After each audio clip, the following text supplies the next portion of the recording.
Doing well. We've since grown from me writing that intro to over 30,000 people. I'm excited to be here. Also, um, we're talking about tech sales today, but let's talk about sales being the fallback for anything. Mm. Your acting career failed, sales. You're you want a little more than being a barista at the corner shop, sales. Like there's so much, and tech sales um, is a phenomenal avenue with a ton of opportunity. Well, that makes so much sense because everything involves it, right? There's so many different ways in. So, can you talk about, maybe a little bit about before we jump into the questions, a bit about your career journey, how you got to this place in sales, what was your way in, and what came before that? Yeah, and first off, thank you so much for having me. I hope everyone's had their coffee. I'm drinking mine right now. So if I start increasing the energy along the way, hopefully that lands well with everybody, because I'm buckled up. I'm ready to go. it's an exciting topic. So I wanted to be an entrepreneur, Mm. right? And I just and now I'm 40 years old. It took me 20 almost 20 years to do it. But son of a salesperson, okay, commission only salesperson, I knew the path for me to be in sales was obvious. I didn't know what sales would look like. I didn't know I wanted to be in technology sales, but my dad was selling outerwear to retail shops. So like that was there. And after doing my floor sweeping at 14 to 16 years old at a diner, I went into retail sales in high school, right? Like a nice, went into being a cashier in between, but then, but landed in retail sales, helping people buy jackets and like outerwear type stuff, right? In my dad's space, people he sold to hired me. Um, Went to college, majored in anything but sales because I'm like, I could figure out how to get into this. Like the path is given to me.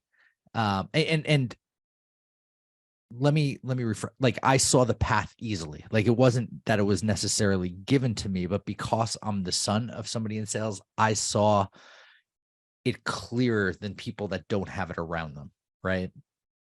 And I'm like, yeah, I'll go.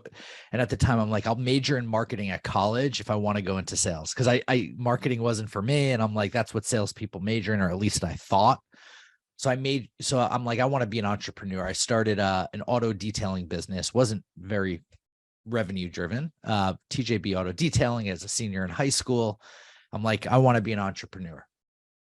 Went to college, majored in supply chain management because there wasn't an entrepreneurship major at my college. And that was the major that could best help me run a business and be as far away from sales as possible. Because I'm like, sales is my fallback. And a lot of people, it is theirs too, whether they realize it or not.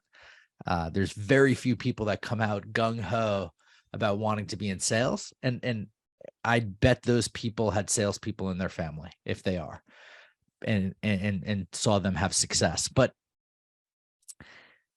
college finished, and I realized I didn't want to be behind the scene. I didn't have the chutzpah to start a business, and I took an internship in college for supply chain, and it was boring. And I wanted to be part of the lifeline, the lifeblood of the business, and sales was that. And it was a path of safety in an entrepreneurial type of way. And everybody, you want to be a CEO one day. CEO is the number one salesperson at a company, and if they're not, their co-founder is. All right. So like your path to the top could very well go through sales. You need to bring revenue on. I don't care how good of a product it is, but spent 7 years in non-technology sales, did well, learned a lot, failed a lot in the beginning, and then transitioned into tech sales, which has been a roller coaster ride to today. Well, thank you for sharing that. I love, from sweeping the floor to now a community of 30,000 folks. That's so great. So let's talk a bit about the roller coaster of tech sales. Why is sales in tech, like, why is that a good way to get why is sales good, to get, sorry, let me start over. Why is sales a good way to get into tech? There we go. Yeah. So, but first off, why tech? Yeah. Right? Like, I Googled the most lucrative sales professions and 4 came up. One Yeah. was medical device sales. I don't know if this Google search will still hold true today, but 10 years ago it did. 2 was CPG sales. 3 was technology sales, and 4 was digital advertising sales. I'm like, I Googled CPG sales. I needed to have an MBA. I'm like, I'm not getting further education to get into sales. Medical device was kind of interesting because I grew up in Jersey, which is like a big medical type of space. But I'm like, I don't like this. So I had a friend in digital ad sales, and he's like, I'm making $300K a year at 29 years old, 150K base. And this isn't the norm, but this does happen as an AE. And I got a job for more money, and my job's going to be open. So it planted that seed. They rescinded the offer because of a non-compete, but it planted that seed in digital advertising. It was a time when out-of-home media went to digital. So like all the out-of-home people, the billboards and stuff were going digital, making lateral moves, and the opportunities dried up for me. So tech sales was the last one by default. When in reality, it probably should have been the first. And if I didn't have that connection. So that's why tech sales, a combination of being able to make the most money as a salesperson. Also, because I knew there was a very good chance at 30 years old, I wasn't going to be at the same company for the rest of my life. But I didn't want to bounce around a different space. I'm like, no matter what, there's going to be technology, whether I work at Spotify today and Apple tomorrow. Like, that sounds like a rad career path. And Salesforce, assuming that you like the software as a service, that sounds like an awesome career path. And then if that doesn't work, there's going to be something else. But being in technology was big. I was in logistics, and going from thing to thing in logistics just sounded boring to me. So tech sales as a, as a non-technical person, sales is it. Sales is the easiest thing to learn day one. You could say entry level marketing too, but it's the way to get into tech because people will bring in an SDR where there's intangible characteristics that they could train up how to do the sales job easier than others. That makes a lot of sense. Thank you for listening to the complete holistic view there. I thought that might be important for those listening, because why tech sales? Like, why? No, I think it's a really important question. And thank you for going into it there. Right at 11:11 here in New York. So I love that little bit. Make a wish. Today, and good sign with numbers and tech sales. The numbers are high. So for those who currently aren't in sales, but want to give it a try, what are some of the must-have skills to make the switch? Or are there hard skills, soft skills? Are there transferable skills? 100%. So first and foremost, if you're not in tech sales, curiosity is probably going to be the top skill to connect the dots. I think having grit and being tenacious is absolutely a top 3 skill that you need. You either have it or you don't. How do you get it? Keep adding side hustles, keep learning. But the learning is big and the curiosity is big. When I was getting to tech sales, I Googled. So I sat down with somebody that was already in it. We talked about digital ad sales, but it's the same world, right? And he started naming all these acronyms I had no idea about. CPC, CPM, cost per click, cost per mile, cost per acquisition, all of this, CAC, customer acquisition costs. And so he told me what they were, but then I went to Google and I went to YouTube and I just watched videos of professors. I'm like, what's the best tech company? I'm like, Google at the time, 10 years ago, what the hell did I know? Right. And it is, but there's some nuances there that you could get even more granular. And I just learned. So like, and that was massive. So, from what are the must-have skills to make the switch? I think curiosity followed by grit are probably the top two. And then rounding out the top three is being coachable, because and then in a close fourth, being humble. I was number one in the world at FedEx as a salesperson. Most people making the switch aren't that. You know how hard it was for me to get in? Well, like so hard. I had to take a step back financially to get in. A lot of y'all watching might have to take a step back to be an SDR from an AE or something. That's a whole tangent, but being humble helps you make that move, and prioritizing getting in and knowing that you could learn is big. So curiosity is big. Learn as much about the space as you can, and then once you get in, being curious to learn how to best do it is massive. Being grit, showing up, doing the work, going above and beyond, massive. Being coachable. I was the number one in the world at FedEx. That was good enough, but that didn't make me number one in tech, right? Like I had to learn a new way. I had to learn selling with a product that nobody heard of, right? Because I could call up somebody and say, "Hey, I worked at FedEx," and they'd be like, "Okay, yeah, I have to talk to you," because there's like three options: FedEx, UPS, and the post office. So I can't burn bridges. In fact, I could leverage you so like I was getting a lot more conversations than when I was at Granify, a seed round startup. So I had to learn how to sell at a different stage. So being coachable, listening to the person I was with, even though they were the same age as I was, as my superior.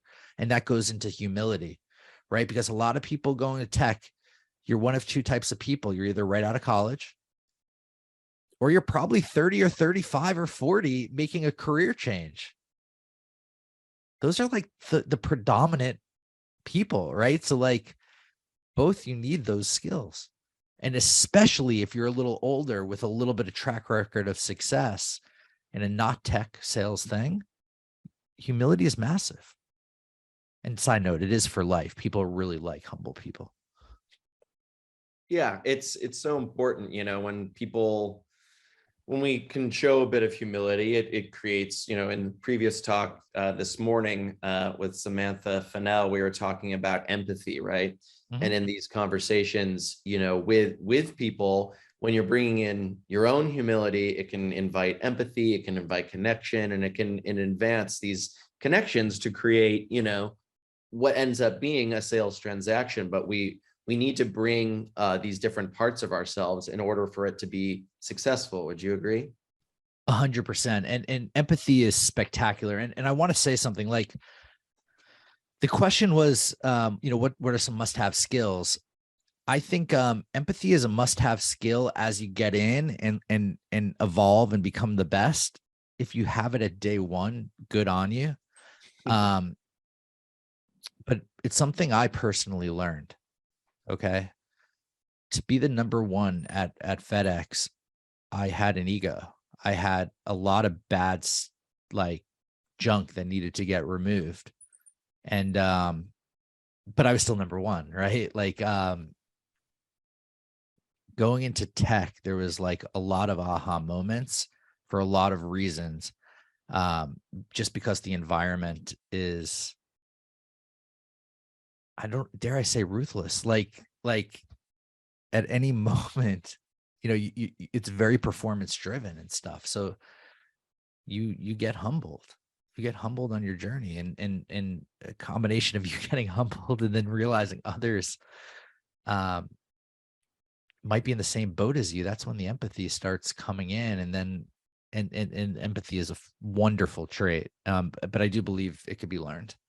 Yeah, and it takes practice, right? It takes learning, and like you said, you did your research on other things, and there's a lot of data and research out there and tools that we can learn these different, values and characteristics to harness them. Because I think, I'd like to believe that people are inherently have these things, but it takes practice.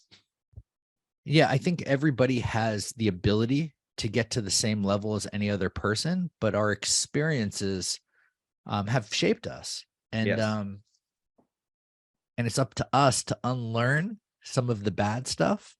And this gets down to like how much we care and love for ourselves as well. Like it's all interconnected. Hmm. How we treat others is definitely people that don't have empathy aren't always the easiest on themselves either, right? It goes deeper. Yeah, absolutely. So for folks that are potentially in sales, but in non-technical sales roles, Yep. how would you recommend, some how they can transition into tech sales, some tools, techniques, skills, tips, anything you can share on that? Yeah. So when you say non-technical sales, are you referring to selling something not in the tech industry? Yes. So that was me. Well, I sold FedEx. So a couple things. So I'm going to give some feedback on how I did it, both from a Mhm. learning standpoint to a resume recreation standpoint, et cetera. So first and foremost, FedEx, and not everybody has this ability with the company they sell, understood, but I'll explain what I did. FedEx is a tech company.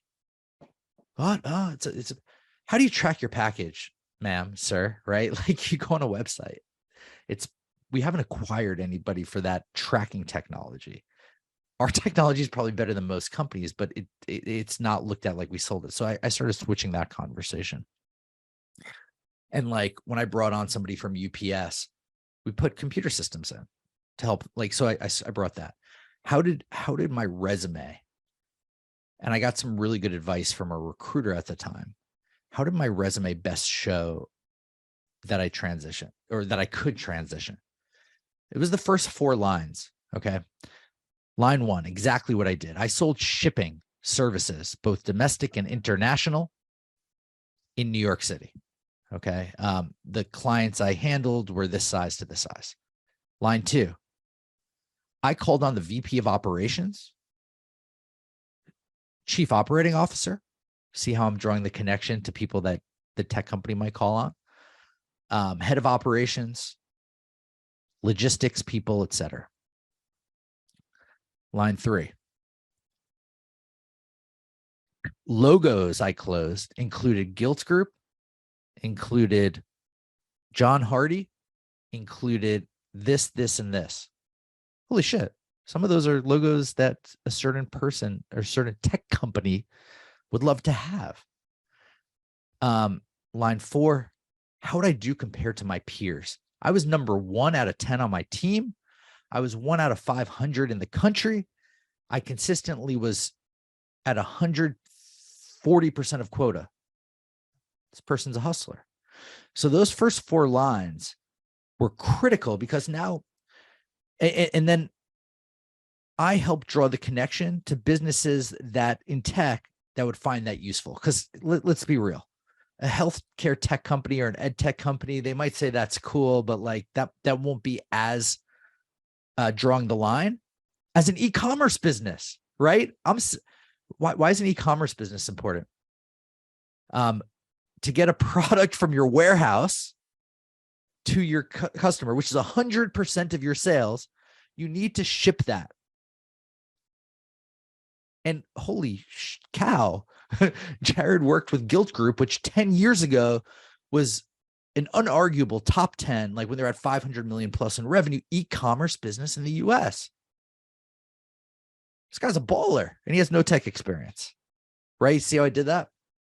So it was a combination of making the resume speak to people not in there and also doing a little legwork, figuring out which industries would actually find that valuable, right? Would fintech find that valuable? They might for an entry level role, for sure. And a lot of people would find that valuable for an entry level role. But Jared, coming from President's Club, still a little bit of an ego at the time, and there's no right reason to have it, but like confidence that I could do a lateral move. I wanted to set myself up for a lateral move versus step back. So finding those industries. So like that resume looks great, and most people will take you. And here's the tricky thing, right? Because I brought on X millions of dollars or whatever. Now I'm trying to take a step back, and they're like, you're too overqualified.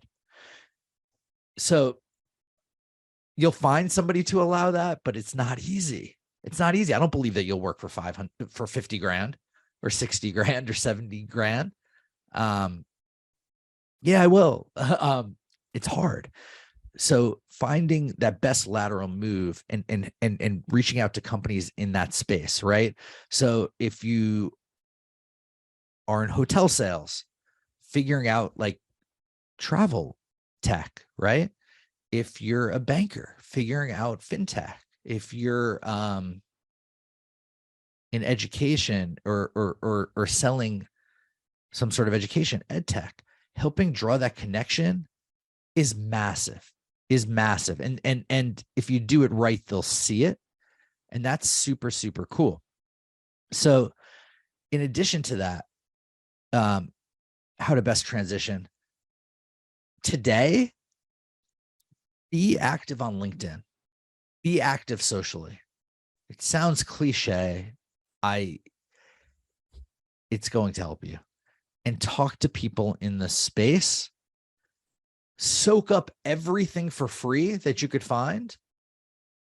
And you can even join a boot camp. Like we have thrown boot camps. There's others that have boot camps that are low or no dollars. I wouldn't recommend doing income share agreements with that, because like once you get it, you have to pay 10 grand or more. That's kind of crappy.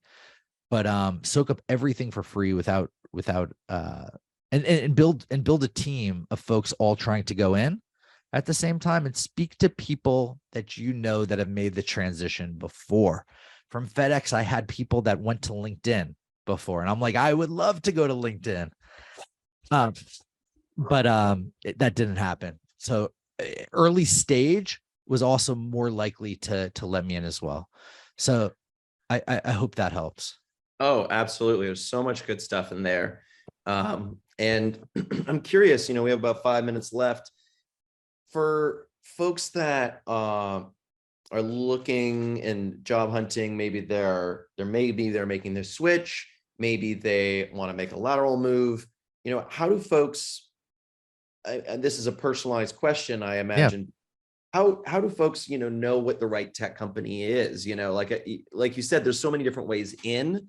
Mhm. So, and I think you touched on this a bit, but I think a lot of people are in this question right now, like, oh, there's so many companies. How do I Yeah. choose? You need to level down to probably 25 or less. When you put that limit on 25 to yourself, you're going to start holding yourself accountable. Like, what's the best? And you're going to come up with your own criteria. Me personally, if you're non-tech going to tech, find a space that you know. It sounds awesome to work for HubSpot. I agree. But if you've never used a CRM, put it down. Okay. Like it's going to be more difficult. You're not going to do as well in an interview. There's some company, and so there's some companies that, like right out of college, I worked for Seamless Web for 3 months, and then I quit. I don't want to say it's the biggest mistake of my life. I went to not tech after that, the irony, and then went right back in. But which is now seamless.com, bought by Grubhub and others. And there's some companies like that are just hiring a bunch of SDRs that you could go into and do some research there. Like if you're right out of school, work for a fast growing company that you feel good about. So there's like a couple levels. Like if you're like late 20s, 30s, whatever, and you're making a switch, I would go somewhere, if you're right out of school, just go to a cool, fast growing company. I am a strong I strongly recommend coming up with a list of about 10 to 20 companies that you want to target that are hiring for roles that you'd be good at, and have some criteria as to why. Like, 10 companies all in e-commerce tech. That's going to help you tell the story, be more targeted, and rinse and repeat more than having an interview now in e-commerce tech. And now I'm talking about fintech and now, which is fine right out of school because they don't need you to talk at a high level. You're probably going for entry level. But if you're going for, something else, you need to draw those commonalities. I think that's really great advice. I was doing a chat and learn yesterday. It's one of the types of conversations we do at Power to Fly. And I was chatting with this fantastic speaker named Charlotte Hillebrand. She was a pilot and she went into a completely different field. She's a coach now and she's writing a book. And she said, lean into your strengths by starting what comes naturally to you, which I just love. It's like, what are these core things that are in there that I can speak to without having to like put on all this extra pressure and work on myself? And I feel like you're speaking to a similar concept here, where it's like, oh, if I limit to 20, there was another thing that you said, a word that was really important. If I limit it to 20, I'm going to be accountable to myself. And what does that mean? I got to do the research on these companies. What does that mean? I got to prepare for these interviews so I show up, right? And so if you have that list of 20, I think that's such a wonderful like bite-sized tip there. It's like, focus on 20. Maybe it's in one, if you're in a mid or higher level thing, then you know what, you got your eye on a prize right there. You can always make a switch, but like start there. I think that's fantastic. And those 20, you could reach out 5, 10, 15, 20 different ways for, right? And those 20 need to have a commonality. It doesn't necessarily mean the same category. If you're right out of school, it could be like, oh, I want 20 that each have raised money from top VCs. Why? Because I'm betting on them fast forwarding my career faster. Yeah. Well, Jared, we're out of time. Thank you so much for making the time today. How can folks stay connected with you, and anything that we should subscribe, like, tune in, all the things? Everybody join RevGenius. It's a free community, revgenius.com/sign-up, but reach out to me, Jared at revgenius.com. When you're in the Slack or on LinkedIn, send me a note. I'm honestly here to help. Thank you, Jared. It's been such a delight. What a wonderful ride we went on. I think we kept a nice, it was like a steady jog the whole time. Nothing too crazy. It was really wonderful chatting with you. It's been an honor to be here, and I always love helping others. So thank you for having me. Thank you, Jared. Have a great rest of your day.